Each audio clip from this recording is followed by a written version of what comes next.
So it's a beautiful thing if you understand. That's what Biblical Sabbath is all about. And now look how they're uniting their churches. Notice Sunday churches to so-called the mother of the church. They are ecumenical unity. Your Holiness, may I present Archbishop Kayan Barsamian, Primate of the Eastern Diocese of the Armenian Church in America.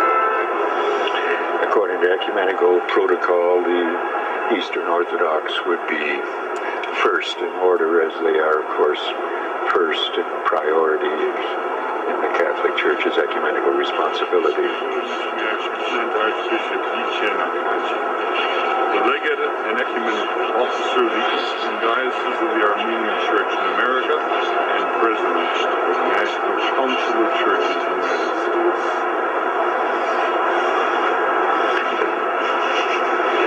Holiness, may I present Reverend Dr. Donald McCoy, representing the presiding Bishop Mark Hansen of the Evangelical Lutheran Church in America. Holiness, may I present Bishop Jeremiah J. Park, Bishop of the New York Annual Conference of the United Methodist Church.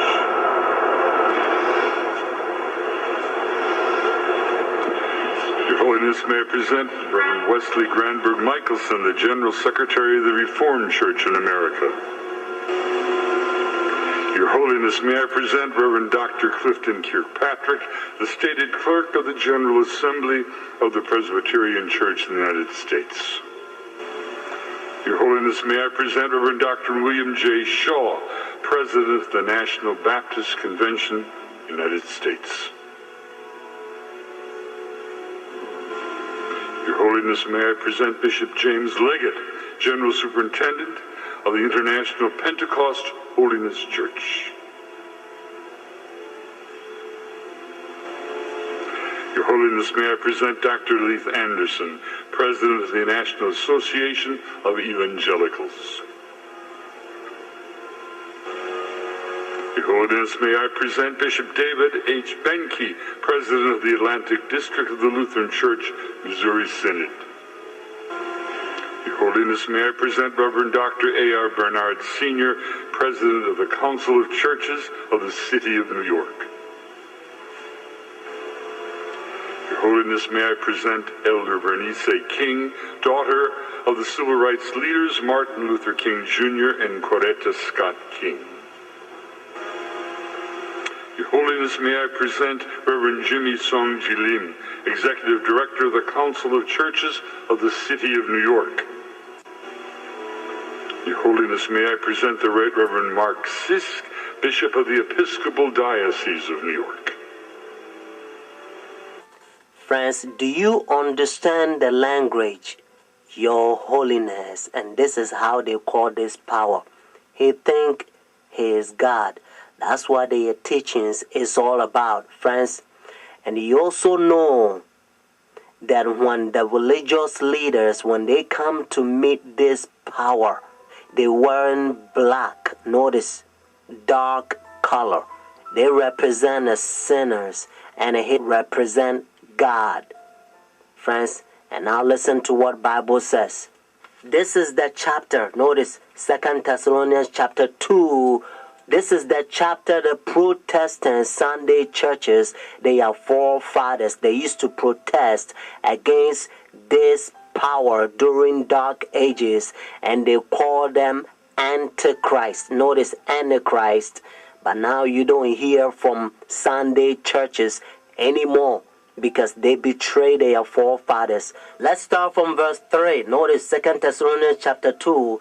Let no one deceive you by any means, for that day will not come unless the falling away comes first, and the man of sin is revealed, the son of perdition, who opposes and exalts himself above all that is called God, all that is worshipped, so that he sit as God in the temple of God, showing himself that he is God. Do you not remember that when I was still with you, I told you these things? And now you know what is restraining, that he may be revealed in his own time. Notice what it says in verse 7. For the mystery of lawlessness is already at work. Only he who now restraining will do so until he is taken out of the way. And then the lawless one will be revealed, whom the Lord will consume with the breath of his mouth and destroy with the brightness of his coming. The coming of the lawless one is according to the working of Satan with all power, signs, and lying wonders, and with all unrighteousness, deception among those who perish, because they do not receive the love of the truth, that they may be saved. When a Catholic Jesuit learns Sunday churches, their doctrine, and Vatican II, when they infiltrate their churches, and they draw all their churches, notice, to so-called the mother of the church, because they know their doctrine and they can answer questions and preach and teach. So the members of the Sunday churches, they think all the pastors are faithful pastors. So now it's all about my pastor says, my pastor says, my pastor says. And this is the crying that a lot of times you hear from them. Instead of them to study to show thyself approved, just like Bible says, they're making flesh their right arm.